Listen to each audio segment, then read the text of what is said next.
Bonjour, je m'appelle Marie-Frédérique Pellegrin, j'enseigne à la faculté de philosophie de l'université Lyon 3, la philosophie moderne. Je suis spécialiste de Descartes et de Malebranche. Par Descartes, je suis arrivée au cartésien féministe François Poullain de la Barre, et par François Poullain de la Barre, je suis arrivée à m'intéresser aux femmes philosophes modernes, au premier rang desquelles Élisabeth de Bohème et Marie de Gournay. Les femmes philosophes modernes sont très peu étudiées, contrairement à d'autres types d'écrivaines de l'époque, et ce fait est assez curieux. C'est difficile à expliquer spontanément pourquoi elles sont si peu visibles. Deux possibilités s'offrent à nous. Soit elles sont vraiment invisibles, soit elles sont invisibilisées. Si elles sont vraiment invisibles, ça veut dire qu'elles sont peu nombreuses et peu intéressantes. Donc, le temps a fait son œuvre, le filtre de la mémoire est passé par là, et on n'a pas retenu leur nom parce qu'elles ne sont pas très intéressantes. C'est possible. Statistiquement, c'est un peu curieux tout de même de se dire que toutes les femmes qui ont écrit de la philosophie sont inintéressantes. Lorsque j'ai commencé à travailler sur ces sujets, et j'ai recherché des femmes philosophes concrètes, à l'époque moderne, c'est-à-dire l'époque que j'étudie, au début je me suis dit, elles doivent être très rares, je vais devoir chercher longtemps. Et en fait, mon premier constat a été le suivant, elles sont très nombreuses. Et l'un des écrivains de l'époque qui dit le mieux cela, c'est Poullain de la Barre. Dans ses 3 traités féministes d'influence cartésienne, il dit bien, il n'y a jamais eu autant de savantes qu'à notre époque. Alors pourquoi ne les connaît-on pas? Pourquoi ne les étudie-t-on pas? Elles ne sont pas invisibles au XVIIe siècle. Donc, elles sont devenues invisibles ensuite. D'où la seconde hypothèse possible, elles sont invisibilisées. Pourquoi? Comment? C'est un objet passionnant pour les historiennes et historiens de la philosophie. Parce que nous, ce qu'on aime étudier, c'est comment une philosophie se constitue, se discute et évolue dans le temps. Donc pourquoi des femmes philosophes qui existent, qui visiblement ne sont pas si rares que cela à l'époque, ne sont plus du tout connues ni étudiées actuellement? C'est quand même un phénomène assez massif d'effacement. Moi, je pense qu'il y a plusieurs raisons qui peuvent expliquer cela. Alors d'abord, quand on regarde justement en historienne de la philosophie ce qui se passe, il est très intéressant de s'appuyer sur les dictionnaires de philosophie, les corpus philosophiques, les histoires de la philosophie. Et là, le constat, il est clair, il est simple, il est net. L'invisibilisation commence à la fin du XVIIe, s'installe au XVIIIe siècle, où de plus en plus on considère que les femmes peuvent écrire, écrivent parfois très bien, mais pas de la philo. C'est-à-dire qu'on va les cantonner à des genres précis. Alors là, le XVIIIe siècle fait très bien ça. Les genres nobles, les genres moins nobles, alors que les femmes écrivent des contes, c'est très bien, des lettres, c'est très sympathique, mais la philosophie, c'est sérieux. Et au XIXe siècle, alors là, c'est l'effacement complet, parce que le XIXe siècle, c'est le siècle où on commence à éduquer beaucoup de gens. On a besoin de manuels, et quand on regarde les manuels de philosophie, alors là, les femmes ont totalement disparu. J'ai une collègue, Sabrina Ebersmeyer, qui a étudié ça par exemple en Allemagne, parce que les Allemands sont très prescripteurs de manuels de philosophie, ont servi de modèle dans beaucoup de pays européens au XIXe siècle. Elle a constaté qu'au fur et à mesure que les revendications féminines pour le droit de vote et pour plus de droits sociaux augmentaient, les femmes disparaissaient des manuels de philosophie. Parce qu'il fallait bien montrer que les femmes n'étaient pas aptes à penser toutes seules. Et la meilleure preuve, c'est qu'il n'y a pas de femmes philosophes. Donc on les efface des manuels. En fait, quand on procède en historienne de la philosophie, on voit très bien cet effacement s'installer. Et donc notre seconde hypothèse, l'hypothèse d'une invisibilisation, je pense qu'elle est validée par vraiment l'étude de l'histoire de la philosophie, ou devrais-je dire peut-être l'étude de l'histoire de la philosophie. Il faudrait faire une étude de l'histoire de la philosophie, comment elle se constitue, parce que évidemment les corpus et les canons ne sont pas inébranlables et immuables. Donc je m'intéresse à la modernité et ce que je constate, c'est qu'à l'époque moderne, il existe encore, si je puis dire, des femmes philosophes. Qu'elles écrivent, qu'elles participent à la République des lettres, qu'elles sont bien présentes, et ça je trouve ça passionnant et je trouve que c'est un devoir intellectuel pour nous les historiens de la philosophie moderne, c'est vraiment un devoir intellectuel, pas moral peut-être, mais en tout cas intellectuel, de redonner vie à ces femmes, parce que ces femmes, elles participaient à la vie intellectuelle de l'époque. Donc, on doit revivifier cette mémoire, me semble-t-il. Alors moi, j'utilise volontiers une notion qui est encore un petit peu discutée, c'est la notion de matrimoine. Je suis désolée, mais nous avons un patrimoine considérable, mais nous avons aussi un matrimoine, c'est-à-dire des œuvres faites par des femmes et qu'il nous faut considérer dans ce champ intellectuel et en même temps dans leur spécificité propre, on y reviendra tout à l'heure, parce que effectivement c'est des types d'écrits qui ont leur spécificité.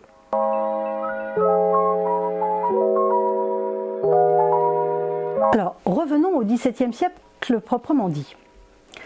Comment peut-on être reconnu comme une femme philosophe à l'époque moderne? Ça, c'est une vraie question. Parce que j'ai dit tout à l'heure que, quand même, l'invisibilisation, elle commence à la fin du XVIIe. Le point symbolique qui représente bien cela, c'est l'exclusion des femmes de l'Académie française. C'est l'époque quand on crée l'Académie française et qu'après discussion, on décide d'en exclure les femmes. De fait, on leur retire un lieu pour diffuser leur savoir énorme, et à partir de là, il y a vraiment un réglage du monde lettré masculin dont les femmes sont parties exclues qui se met en place. Poulain le dit encore très bien. Il dit le problème, c'est que les femmes savantes sont nombreuses, mais leur savoir meurt avec elles. Elles n'ont pas de disciples. Parce que pour avoir des disciples, il faut des lieux où on enseigne ce qu'on sait. Où est-ce que les femmes peuvent enseigner ce qu'elles savent à l'époque moderne? Elles ne vont pas à l'école, elles ne sont pas en général préceptrices en philosophie. Il y a des préceptrices de philosophie plutôt au XVIIIe siècle, j'en ai trouvé quelques-unes intéressantes, mais au XVIIe siècle c'est très rare. Donc comment peuvent-elles, concrètement, c'est concret aussi la philosophie, comment peuvent-elles concrètement transmettre leurs pensées, leurs écrits? Elles ne le peuvent pas. Elles ne vont pas à l'université, elles ne sont pas admises dans les grandes académies.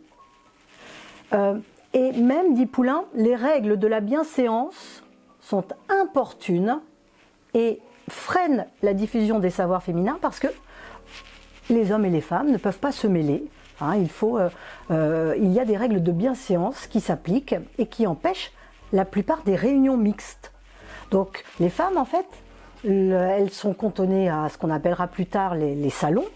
Et les salons, ce sont plutôt des lieux de vulgarisation du savoir philosophique, quand les salons ont une dimension philosophique, que des lieux vraiment de formation, d'élaboration philosophique proprement dit. Et autre désavantage énorme des salons, c'est que la transmission, de toute façon, elle est orale. Donc nous, contemporains, on n'en a pas trace. On ne sait pas ce qui s'y disait. On ne sait pas si des femmes exprimaient des pensées philosophiques originales ou pas dans ce cadre. Dès le XVIIe siècle, ça commence un petit peu à se gâter parce que les femmes ne peuvent pas transmettre leur savoir. Le second élément, je ne peux pas transmettre mon savoir à d'autres personnes, je ne peux pas avoir de disciples pour des raisons matérielles qu'on vient d'évoquer. Alors à ce moment-là, pourquoi ne pas écrire? Et là, on est face à un deuxième frein terrible pour les femmes. Le monde de l'édition a toujours été très compétitif. Je suis ici dans la librairie Ivrin et beaucoup de gens autour de moi pourraient en parler mieux que moi. À l'époque, c'est encore pire. Pourquoi? Parce que la plupart des ouvrages s'éditent à compte d'auteur et les femmes n'ont pas d'argent propre. C'est très rare que les femmes disposent de ressources propres. De plus, si vous éditez un livre de philosophie avec votre nom de femme, va-t-il se vendre? Va-t-on ricaner? On voit bien qu'il y a beaucoup de femmes qui utilisent l'anonymat, le pseudonymat, le nom du père, le nom du frère, le nom du mari, pour publier leurs œuvres philosophiques, parce que il faut passer ce filtre, être prise au sérieux, et publier, ça suppose à la fois donc des moyens financiers, et puis un certain nom. Donc c'est très très difficile pour les femmes de passer ce double cap. Alors, encore une fois, c'est très concret aussi la philosophie. Troisième point, me semble-t-il, à l'époque moderne, les règles de mentorat sont très strictes.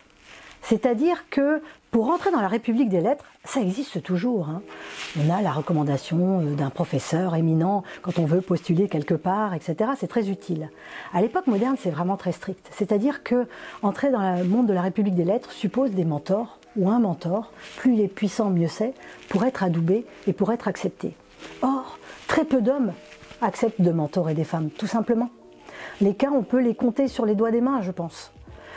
Donc, en fait, c'est quasi impossible pour une femme d'avoir la protection d'un homme de lettres pour entrer dans ce monde très fermé des intellectuels, pour utiliser un terme anachronique, à l'époque. Je donnerai un cas spectaculaire de l'inverse.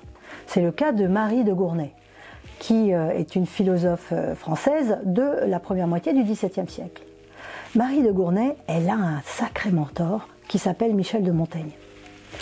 Dans un de ses essais, il fait tout un paragraphe sur elle pour dire que c'est la femme la plus exceptionnelle qu'il ait jamais connue, qu'elle est remarquable dans tous les domaines du savoir et qu'il espère qu'elle aura un destin d'écrivaine absolument brillant et qu'il est tout à fait confiant sur ce point. Alors ça c'est une vraie lettre de recommandation. On ne peut pas avoir meilleur mentor. D'ailleurs, on constate que des gens prennent contact avec Marie de Gournay pour un petit peu tirer la couverture à eux et lui demander vous connaissez vraiment Montaigne, est-ce que je peux entrer en relation avec lui? Donc vous voyez, là c'est du vrai mentorat. Mais c'est très très rare. Et le second cas que j'évoquerai, le second exemple, c'est l'inverse justement. Là on a un cas exceptionnel de mentorat puissant. Et Marie de Gournay est une femme de lettres très très reconnue à son époque, une éditrice, une autrice, et qui excelle dans tous les genres. Cas inverse, qui montre la difficulté pour les femmes à faire de la philosophie et être reconnues comme philosophes au XVIIe siècle. Si les hommes ne veulent pas mentorer des femmes, eh bien les femmes parfois s'organisent entre elles. J'ai étudié un cas remarquable qui est le cas d'Élisabeth de Bohême, Marie de Gournay, Anna Maria von Schurman, Marie de Moulin, Batsua Mäkin et Dorothy Moore. Eh bien, ces femmes s'écrivent les unes les autres et se disent « Tu sais, je vais te citer dans mon prochain ouvrage ». Et l'autre répond « Moi aussi, je te citerai ». Et donc, en fait, le fait de se citer, de se rendre visibles les unes les autres, crée une forme de, vous voyez, de réseau intellectuel, de sororité intellectuelle entre elles. Elles s'envoient également des livres, elles se renseignent les unes les autres sur ce qui vient de sortir, sur ce qui est intéressant, ce qui est moins intéressant à lire. C'est un vrai réseau, vous voyez, de mentorat entre femmes qui me paraît assez intéressant, avec cette idée de se citer les unes les autres pour gagner toutes un peu de célébrité par ces multiples citations. Ça existe toujours, hein. On voit bien que dans l'université américaine, le nombre de citations des articles permet d'être plus visible. Ça existe déjà à l'époque pour ces femmes philosophes qui ont tant de mal à se faire accepter dans la République des lettres. Pour autant, encore une fois, elles sont bien là. Si on regarde de près, soit elles correspondent avec d'autres intellectuels hommes, soit d'autres intellectuels femmes, soit évidemment, c'est la majorité des cas, les deux. Et donc à nous d'aller les chercher parce qu'elles ont beaucoup de choses à nous dire. J'ai insisté sur les raisons matérielles qui expliquent que les femmes philosophes soient freinées dans leur reconnaissance au sein de la République des lettres. Il faut quand même insister également sur des raisons qui tiennent à notre psychologie, à nos valeurs et à nos préjugés. C'est quand même le minimum quand on fait de la philosophie de réfléchir à nos préjugés. Je distinguerai deux types de préjugés, les préjugés conscients et les préjugés inconscients. Les préjugés conscients, je trouve qu'ils sont très bien mis en valeur et je mettrai les deux passages en parallèle par un morceau d'une lettre d'Élisabeth de Bohême à Descartes et par certaines analyses dans le livre sur l'imagination dans la recherche de la vérité de Malebranche. Ils disent en gros la même chose. Malebranche dit bien que quand on étudie des auteurs, on a des auteurs qui nous plaisent et des auteurs qui ne nous plaisent pas. Et ce ne sont pas d'abord pour des raisons intellectuelles. Ce sont pour des raisons plus affectives, qui tiennent plus à des penchants. Et le problème, c'est que ces penchants, nous avons tendance à aller dans leur sens et du coup à rechercher toujours les mêmes idées et à aller lire toujours les mêmes auteurs. Alors dans la psychophysiologie de Malebranche, elle est un peu dépassée, mais l'analyse, elle, me paraît rester valide aujourd'hui. Dans la psychophysiologie de Malebranche, ça se traduit par le fait que voilà, les esprits animaux tracent des sillons dans le cerveau et les idées ont tendance à passer par les canaux qui sont déjà formés et donc on pense tout un peu de la même façon. C'est très savoureux le passage où il décrit les érudits, qui fous d'Aristote, qui pensent tout par rapport à Aristote, etc., etc.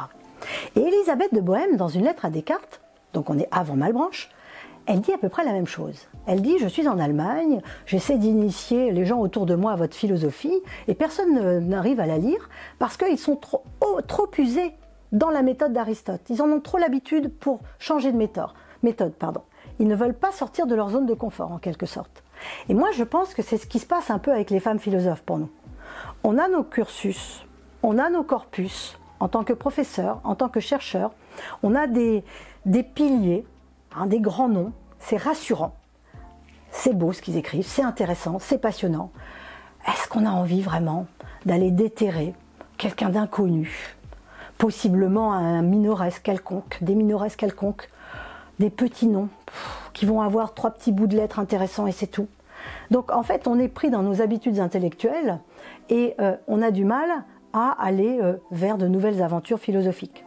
Donc là, je pense qu'il faut qu'on se souvienne que la philosophie, c'est l'étonnement, c'est la curiosité et que, je vous le garantis, j'en ai fait l'expérience moi-même, quand on commence à regarder ces écrits de femmes philosophes, on ne peut plus s'arrêter.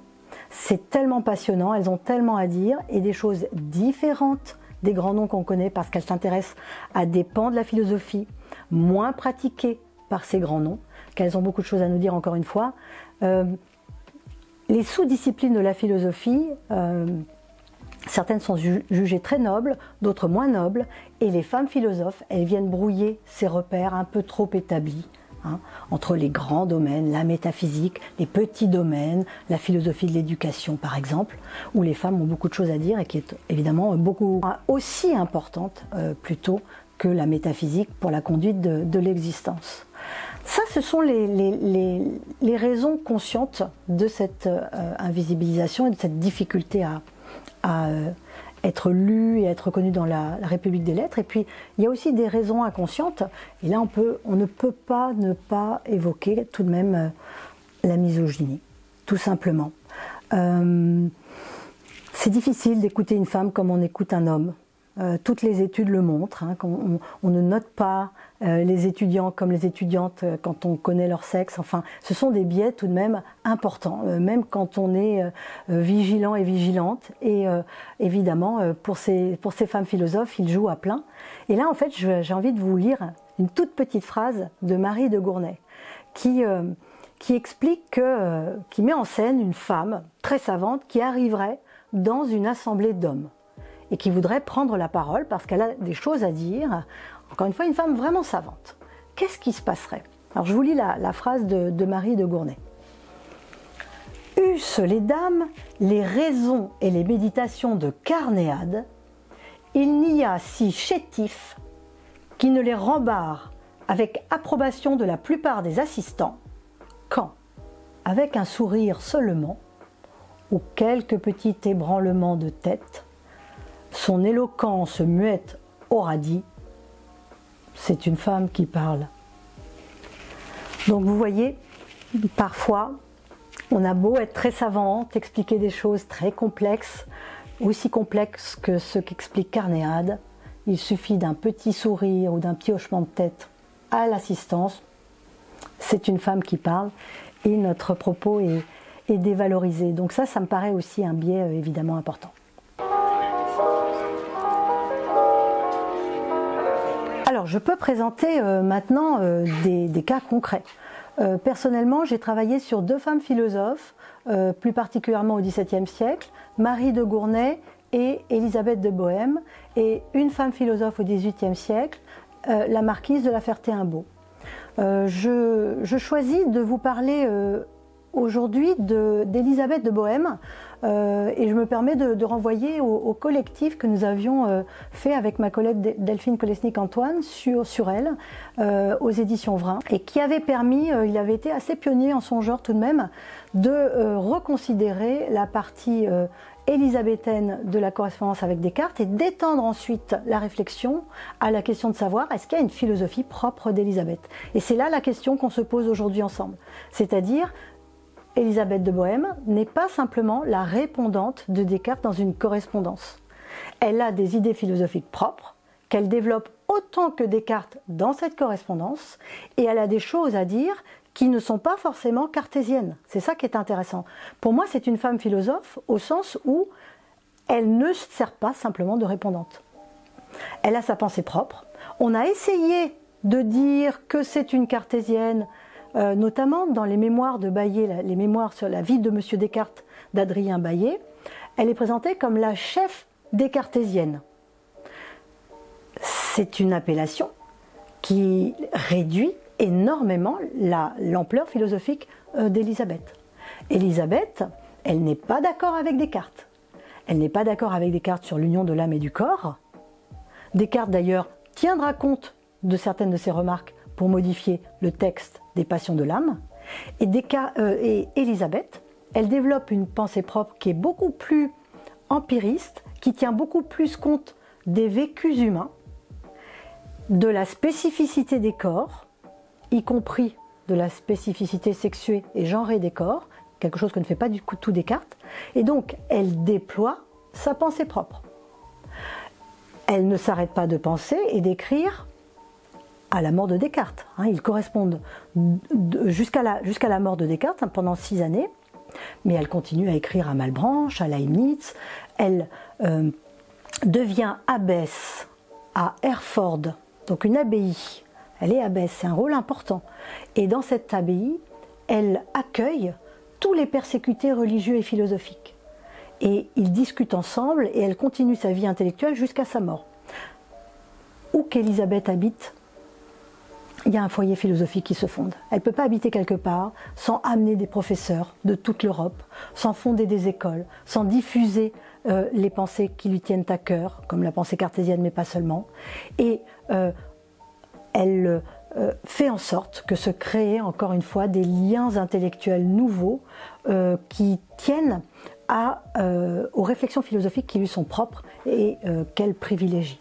Donc, c'est une intellectuelle au cœur de réseaux intellectuels européens. Élisabeth de Bohême reçoit énormément de dédicaces d'ouvrages. On connaît la dédicace incroyable que lui fait Descartes dans les principes de la philosophie, où il explique qu'elle est la seule qu'il ait rencontrée en toute sa vie, qui comprenne à la fois la métaphysique et les mathématiques, et donc que c'est l'esprit le plus étendu qu'il ait rencontré, mais Descartes n'est pas le seul à lui dédier des ouvrages. Samuel Sorbia, par exemple, célèbre libertin érudit, lui dédie également un ouvrage. Et il n'est pas le seul, beaucoup de savants allemands lui dédient des ouvrages d'astronomie, etc. Élisabeth est une mathématicienne. Elle a résolu un problème mathématique que personne n'arrivait à résoudre à son époque. Mais vous allez me dire, tout cela est bel et bon, montrez-nous des écrits d'Élisabeth, autres que sa correspondance avec Descartes. Et là, je suis un petit peu embêtée. Pourquoi ? Parce que Élisabeth, effectivement, et ça c'est une spécificité souvent à l'époque dont nous parlons, c'est-à-dire l'époque moderne, des écrits féminins, vous n'allez pas trouver des grands traités de Madame Machin ou de Mademoiselle Bidule. C'est ça le problème. C'est que les femmes philosophes à cette époque, elles s'expriment par lettres, souvent dans des manuscrits, dans des tout petits écrits, très peu diffusés, à peine édités. Et donc, effectivement, il y a un travail d'archives. Alors nous, les historiens de la philosophie, ça ne nous fait pas peur normalement. Mais c'est vrai qu'il y a un travail d'excavation, de redécouverte de ces écrits qui ne sont pas immédiatement et facilement trouvables. Donc Élisabeth de Bohême, elle a écrit des milliers de lettres. Ces lettres sont en train d'être référencées et il faut aller chercher. Il n'y a pas d'autre moyen de trouver et de reconstituer petit à petit, le plus précisément et à la fois le plus amplement possible, sa pensée. Moi, très bêtement, je me suis avant tout appuyé sur sa correspondance avec Descartes et sur cet échantillon remarquable, parce que c'est, je pense, le plus bel échange philosophique de toute l'histoire de l'humanité, soyons très humbles et très modérés. Eh bien, dans cet échange inouï, ça traite tous les domaines de la philosophie, c'est intime, c'est concret, c'est précis, il n'y a aucun faux semblant, on veut aller jusqu'au bout, hein, comprendre vraiment, hein, il n'y a pas de politesse, hein, il y a vraiment une discussion philosophique de fond. Et bien sur cet échantillon remarquable, on voit qu'elle pense différemment de Descartes et qu'elle a sa pensée propre. Donc c'est pour ça qu'il faut prendre les lettres d'Élisabeth en tant que telles, comme des œuvres philosophiques. Hein.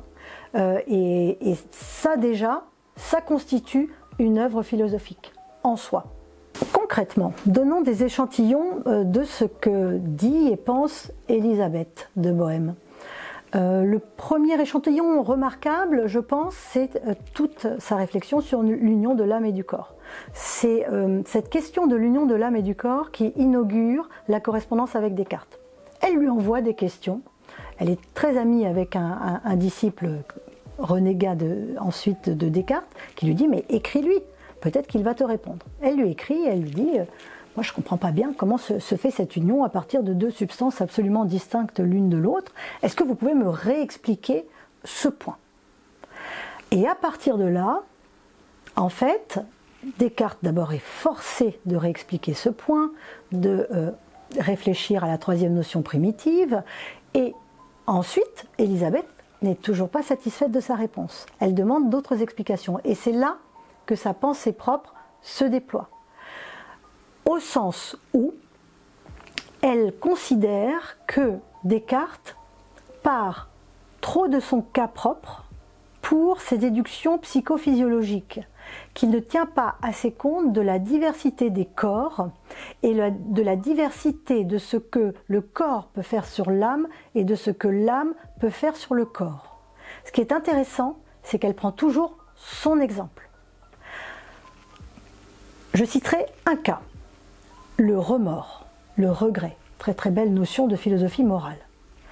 Qu'est-ce que c'est qu'avoir du remords? Qu'est-ce que c'est qu'avoir du regret? Descartes, en gros, lui dit quand on a décidé de bien faire quelque chose et qu'on le fait du mieux qu'on peut, on ne peut pas avoir de remords si la chose échoue. Si ce qu'on avait en vue n'est pas réalisé, on ne peut pas avoir de remords parce qu'on a fait du mieux qu'on a pu. Élisabeth lui répond, mais c'est quand même beaucoup plus compliqué que cela. C'est pas comme ça que ça marche le remords. Même si j'ai été appliqué, même si j'ai fait tout ce qu'il fallait, si j'échoue, ça me travaille pendant des semaines. Je me remets très difficilement. Et c'est ça le remords. Peut-être qu'on peut ne pas avoir de regret.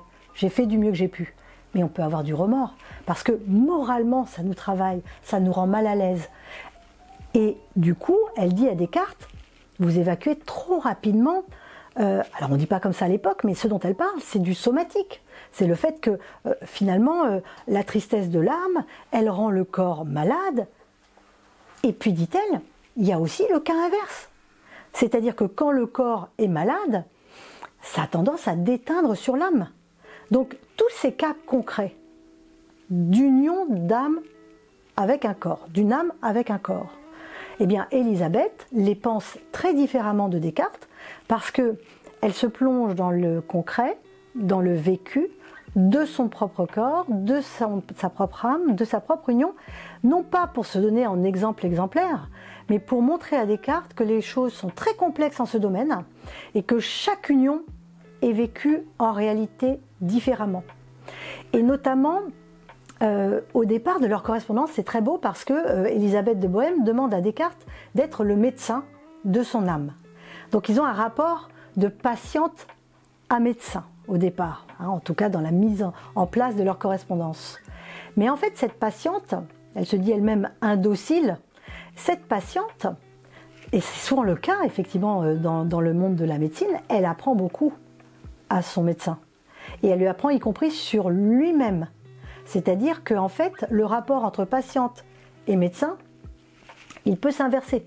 Au sens où Élisabeth donne à Descartes, l'occasion de se souvenir de ses propres maladies, d'expériences psychosomatiques qu'il a vécues lui-même, et donc du coup elle devient la médecin du patient Descartes.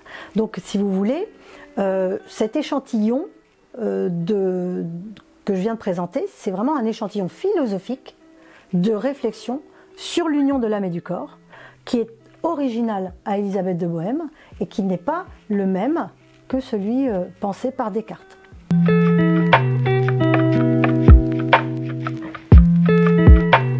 Alors vous allez me demander concrètement comment pourrait-on faire pour inclure ces femmes philosophes dans nos corpus, dans nos enseignements et dans nos recherches. On a dit qu'il faut d'abord redécouvrir leur nom. Et j'insisterai ici tout simplement sur l'importance des listes mémorielles. L'idée de ressasser les noms pour ne pas les oublier. C'est une pratique très courante au XVIIe siècle, qui vient du Moyen-Âge au moins. C'est-à-dire qu'il y a tout un tas de dictionnaires, d'éloges d'illustres savantes, par différents auteurs ou autrices, qui entretiennent la mémoire de ces femmes remarquables, sur le modèle des femmes fortes bibliques, qui sont aussi un genre littéraire qu'on retrouve de siècle en siècle. On va rappeler la mémoire de Judith et de ses accomplissements, etc., et de toutes ces femmes bibliques fortes. La même chose se fait pour les femmes savantes. Donc d'abord, il faut faire des listes. La CFAR le fait très bien, il y a des projets comme Project Vox aux États-Unis qui le font également, et je pense que ces listes, elles sont nécessaires pour voir l'ampleur des corpus à redécouvrir. Le second point, c'est de se mettre au travail. Et c'est effectivement assez délicat parce que, comme je le disais tout à l'heure, beaucoup de ces textes sont à l'état manuscrit et supposent un travail d'archive. Ce travail, il est difficile, mais il est exaltant. Parce que ça veut dire qu'on va trouver vraiment des choses inédites, des choses nouvelles. Et ça, c'est quand même très excitant intellectuellement. Comment procéder ? En fait, si on prend ces dictionnaires de l'époque et ces listes de l'époque, ils vont renvoyer à d'autres dictionnaires, à d'autres listes. Et donc, en s'appuyant sur les listes de l'époque, on peut recréer des réseaux de femmes philosophes et on peut les retrouver et se plonger dans leurs écrits, par ce moyen. Je pense que ça correspond aux tâches essentielles de l'histoire de la philosophie: curiosité, étonnement, découverte. Et je pense que maintenant nous avons des outils à notre disposition. L'engouement est là et à nous de le vivifier parmi nos étudiantes et nos étudiants. La question qui se pose, c'est comment est-ce que ces femmes philosophes, une fois que j'en aurai découvert une ou deux et que j'aurai travaillé sur elles réellement, profondément, où est-ce que je vais les ranger dans mes manuels scolaires? Où est-ce que je vais les mettre dans mes cours? Où est-ce que je vais les citer dans mes recherches? Ça, c'est vraiment un point important. Parce que, encore une fois, parfois ce sont de petits écrits, parfois elles traitent de points qui peuvent nous paraître assez circonscrits. Moi, je pense que, d'abord, elles peuvent avoir ce statut de minoresse, c'est-à-dire intervenir en réseau avec d'autres philosophes, apporter leur petite voix, même si elle est petite, elle est intéressante. Et puis, elles nous permettent de repenser notre canon philosophique. Parce que ce canon, il a été donc formé au XIXe siècle. Il est très misogyne, très centré sur certaines parties de la philosophie et il en délaisse d'autres. Et donc, les femmes philosophes, elles vont apporter un air nouveau, un souffle nouveau à ce canon, parce qu'elles vont apporter des problématiques nouvelles. Donc, je ne pense pas qu'il faut garder le canon tel qu'il est et essayer de trouver des femmes. Oui, elles ont fait de la métaphysique, oui, elles ont fait de la philosophie virile. Pour certaines, ça va marcher, mais ça ne va pas fonctionner pour toutes. Donc il faut d'une part montrer qu'elles sont là et qu'elles correspondent au canon tel qu'il existe, mais il faut aussi montrer que d'autres femmes vont nous permettre de diversifier et d'enrichir ce canon et de penser des pans de la philosophie qu'on a un petit peu délaissés. Donc je pense que les deux mouvements peuvent se faire en parallèle. Et du coup, concrètement, elles vont être beaucoup plus visibles. Je conclurai en disant la chose suivante. Bien sûr, la philosophie, ce sont des auteurs et des corpus. Mais la philosophie, c'est aussi un milieu vivace. C'est collectif. En fait, même la philosophie de A ou B, la philosophie de Descartes ou la philosophie de Malebranche, en fait, c'est collectif. C'est des questions qui se posent dans certains milieux. Et ces milieux, quand on gratte un peu, on se rend compte qu'ils sont toujours mixtes. Donc, en réalité, c'est intéressant de voir que dans cette République des lettres, à l'époque moderne, il y a des femmes qui débattent, il y a des femmes qui écrivent, il y a des femmes qui questionnent, il y a des femmes qui répondent.